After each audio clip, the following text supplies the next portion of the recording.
Here's the weekly podcast for women in leadership, brought to you by Nations of Women. My name is Dr. Tina Allton, and I'm your host for today and the coming weeks.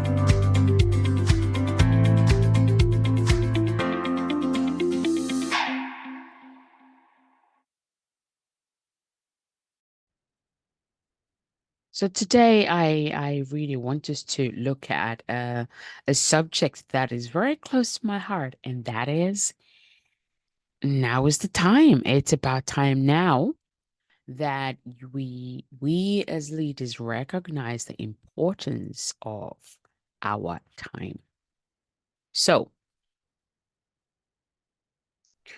our focus today is primarily going to be on what I think is perhaps the most crucial resource to any of us, to anyone really, and especially to leaders. Time. It's not like, other resources. It's uniquely finite and non-replenishable. One moment, it's here, you're in the present and here in the now.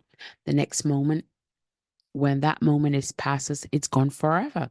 And that's why how we manage our time, the effectiveness with which we manage our time is crucial, especially for anyone looking to lead successfully, either in your personal life or maybe in professional arenas. So today we want to really delve deeply into why we must understand, or let me put it another way. We will delve into understanding why mastering the usage, the management, the stewardship of your time isn't just about, oh, I've got to squeeze in as many tasks as possible into my day, but more strategically, it's about prioritizing your day so that you get to spend your time on activities, things, or whatever it is that actually advances your most important goals and aligns with your deepest values. Stewardship is not just about our money, it's about our time. Really, how we steward our time, how we use our time is just as important. And it tells a lot about a leader or a person just as much as what they do with their money. So, managing our time is often misunderstood. It's not merely about, oh, okay, we've got to be efficient. Yes, there is efficiency involved. However, efficient use of our time means doing things in a manner that actually saves time, right? But being effective means doing the right things that move you forward, your overall objectives, moves you forward towards your overall objectives. So for a leader, this is this distinction between um doing things in a manner that saves time, efficiency, versus being effective, doing things in a way that moves me towards my overall goal objectives. This distinction is crucial because you can easily become busy, busy, and yet not very productive. So when you steward your time well, or effective stewardship of your time allows you as a leader to really take control of the tempo of your life. It's, you want to create balance, you've got to take control of how you steward your time. It really enables you to make deliberate choices so you're not caught off guard. Lives inevitable surprises. There's so many surprises that, life can throw at you. You can call it curveballs that life can throw at you, and you don't want to be caught off guard. So, good time stewardship results in really lowering your stress, increasing your productivity, and being satisfied overall, perhaps in your relationships, be it at home, or your hobbies, or at work in your professional life. All of these contribute significantly to how successful you're going to be as a leader, both in your own personal life, in your home, and in your professional life. So we're going to explore how we can apply some of these principles, not just, work smarter. They say work smarter and not harder, but also how to live better. Because part of our goal here at Nations of Women is really empowering women to believe they can't live well. And so, hopefully at the end of this, podcast, or end of this episode, this conversation, we're going to be able to help you align your daily actions with your long-term goals so that you can ensure that every hour you invest is an hour spent cultivating a meaningful legacy. I think as leaders, we all want to, be effective in whatever it is we're called to do and somehow leave a meaningful legacy. So why does it matter? Why does it matter that I steward my time well? Well, as a leader, time is truly a double-edged sword. It can be relentless as a foe that seems to almost like evaporate, like, it's like it's gone, right? Or it can be a powerful ally, a powerful support if harnessed or stewarded with intention and purpose. So, mastering the art of your time stewardship is essential because your ability to manage time effectively not only affects your performance, but also overall your quality of life. It's so true. So, as leaders, you have to manage your time effectively. When you do that, you would inspire your team or you would empower people around you. And actually, you can set a standard. I would say if you're part of an organization for an organizational efficiency, and you create a culture where time is respected by everybody and valued. And therefore, in an organization, it's aligning resources, energy, time, effort, everything with the organization's most strategic goals. And this is what turns good leaders into great ones, is how well are you stewarding your time? So we're going to unpack some of the tools, the strategies, the mindset perhaps that you need to adopt in order to transform your relationship with time. And my goal today is to help you move from being reactive to proactive, from feeling overwhelmed to feeling empowered. So stay tuned as we explore these concepts in detail, providing you with like really solid, actionable insights to help you not only manage your time, but also to enhance your impact as a leader. So, first things first is you've got to schedule your values. Why is time management not about, I've got to do more things? It's more about doing more of what matters the most. So you've got to schedule your values first. You have to ensure that your priorities reflect what truly is important to you, right? And there is a saying that whatever you focus on expands. So what are your values? What truly matters to you? What is the priority? What is it that I need to do right now, today, that is important? It's a priority, because the more I leave it or the longer I leave it, the more it's actually impacting me in another way. And one of those could be, how much do you value investing in yourself as a leader? Investing in yourself as a leader, meeting other like-minded women like yourself that you get to, build relationship with, friendships with, exchanging ideas, networking, or maybe events. Do you actually schedule that as in, what, this year I want to place a value on myself and growing myself as a leader? And there's various ways of growing yourself as a leader, but one of the best, fun, effective ways of growing yourself as a leader is being surrounded by like-minded women. Right. So here's an actionable challenge for you is identify what are your top 3 personal values. What are the values that you do life with? Now reflect on whether your current schedule that you have truly reflects these values. If not, then the next question is what changes do you need to make in order for your time management now to be in alignment with your values? Practical application is start blocking out time in your calendar for activities that directly relate to these values. So, for example, if family is a core value for you, then you have to ensure that family time is scheduled and protected in your calendar, in your diary. You have to protect that.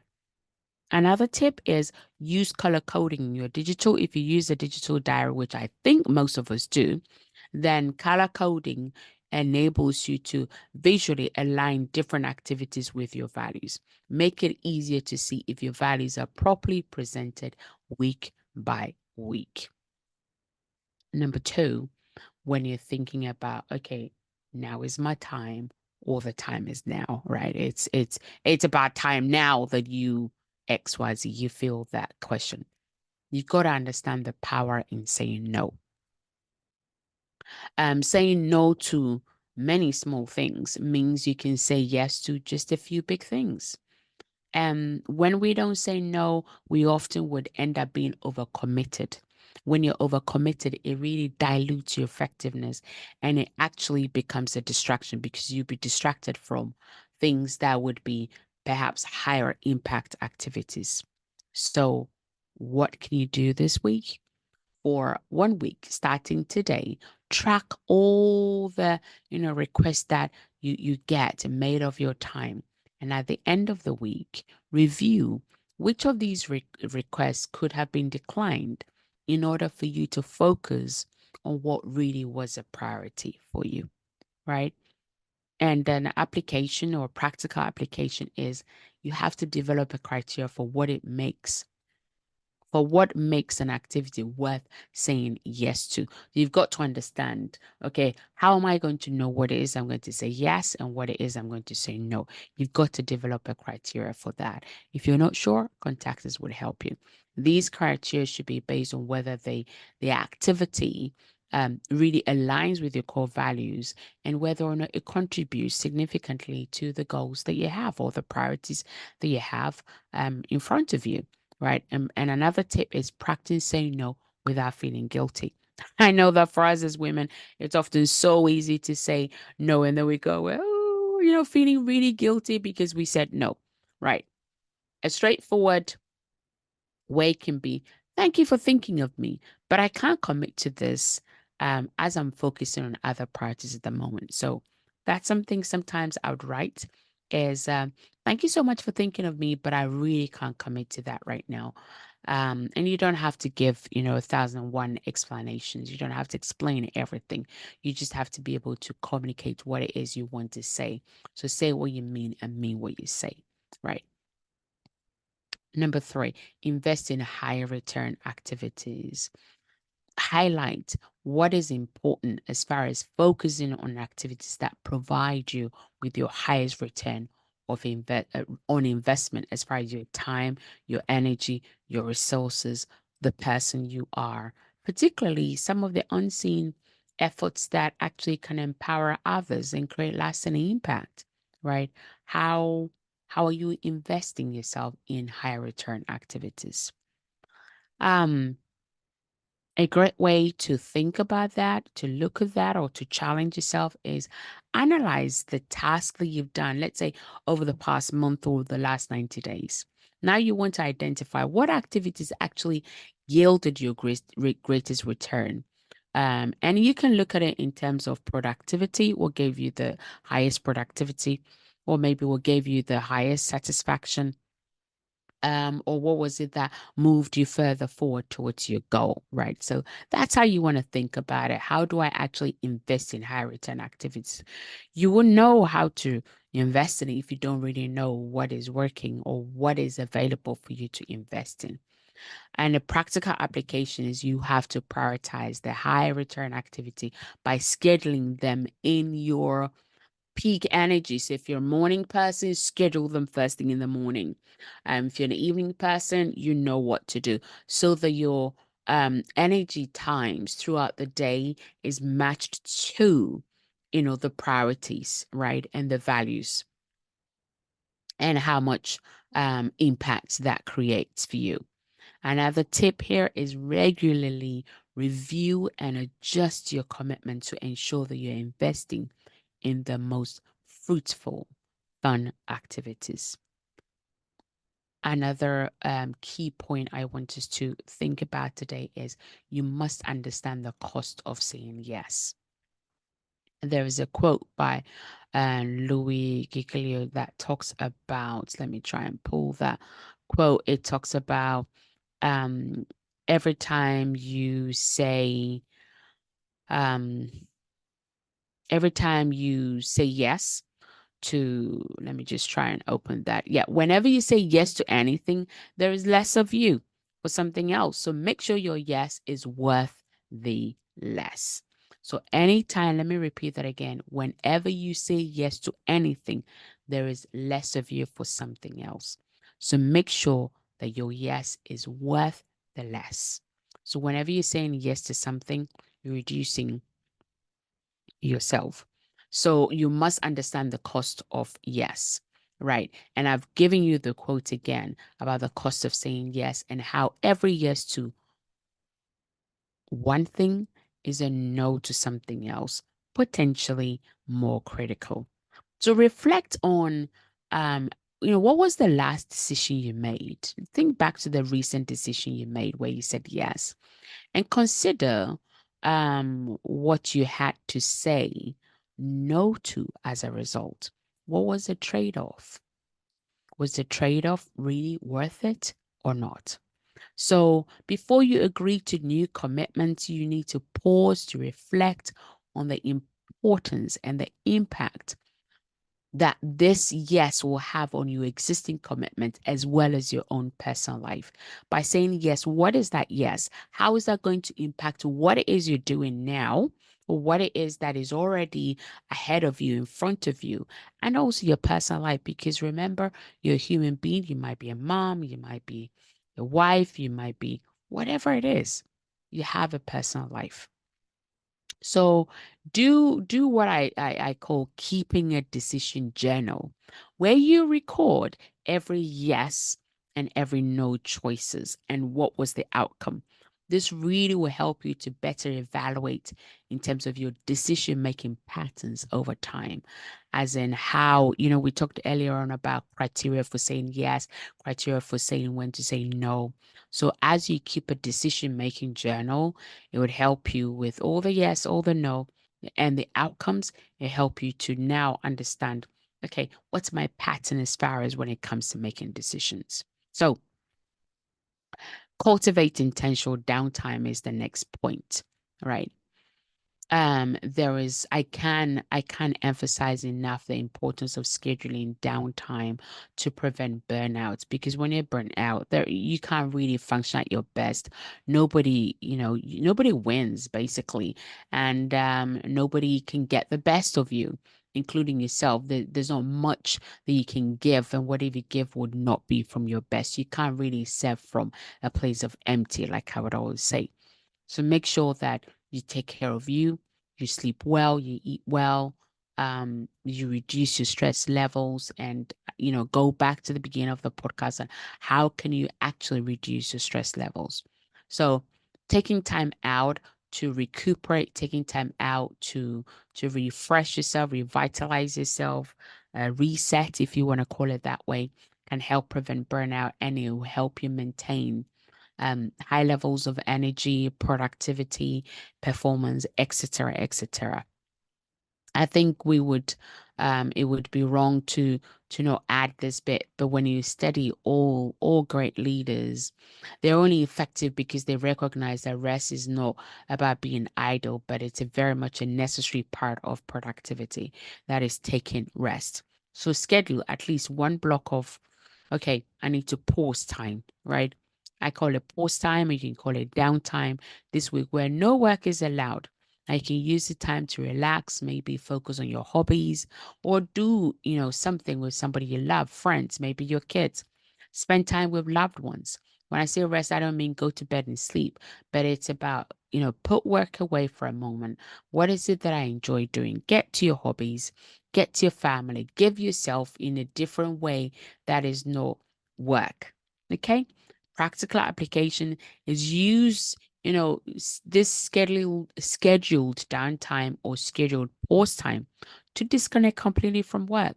Allow your body, your mind, your soul, your spirit, everything to recover and to refresh. Right. Now, how are you going to do that? It's very, very important that you communicate to your boundaries, your downtime boundaries very clearly, either to your team or to family or whatever it is, so that you can really help yourself and help them to respect this time. And the point of that is it just means that time is not interrupted.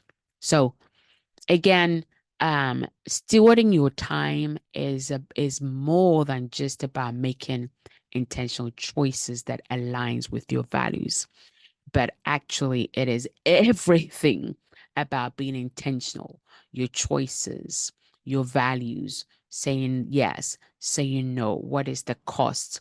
How am I making that yes worth the less, right?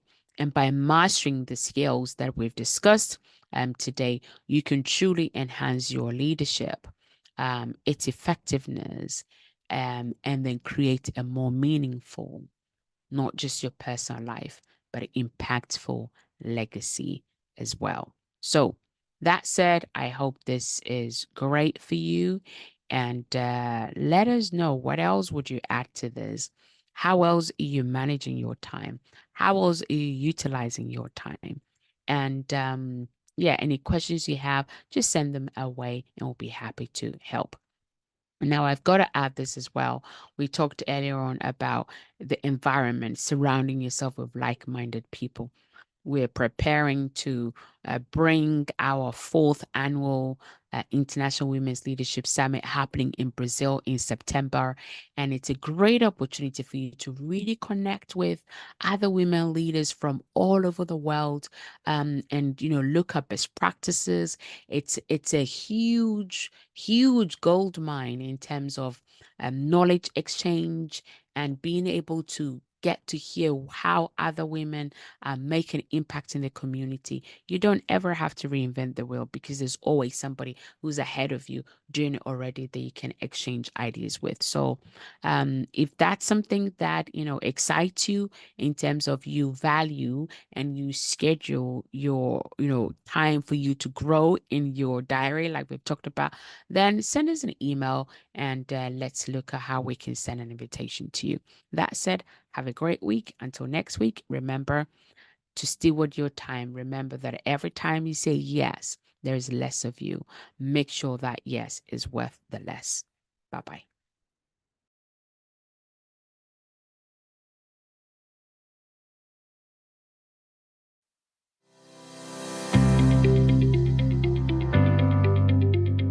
And that's all for this week. You've been listening to Dr. Tina Allton with the Now Talks, the weekly podcast for women in leadership, brought to you by Nations of Women. All that remains is for me to say, have a fantastic week, stay safe, and reach out if you need any help now at nationsofwomen.com.